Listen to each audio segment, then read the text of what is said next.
This was a very gross study, but it's one of my favorites. It's a little gross. You ready? Mhm. Okay. So they brought people into their lab. They split them up into two different groups. And they made the first group wear a sweatsuit where they catch your sweat and run on the treadmill. So they sweat a lot on the treadmill. The second group, they wore sweatsuits and they took them skydiving for the first time. Both groups sweat a lot. Treadmill sweat and skydiving sweat. They took these sweat samples and they had unsuspecting participants go into fMRI machines and scan their brains. Then they gave them both sweat samples to smell.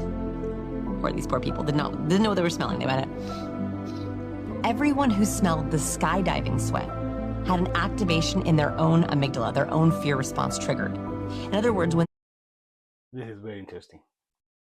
Very, very, very interesting. I bet there is a evolutionary biological explanation for this, but I'm thrilled. they smelled fear sweat, they didn't know why, they began to feel afraid. Everyone who smelled the treadmill sweat had no change at all.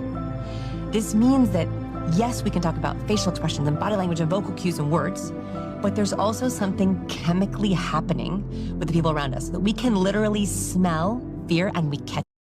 Hmm. Hmm. This is a very interesting evolutionary reaction, like evolutionary fight or flight trigger.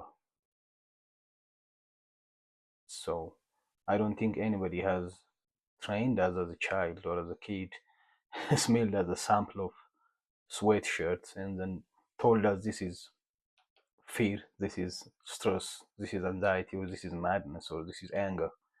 But somewhat we just learned that. And that is also why it's really important to follow our gut.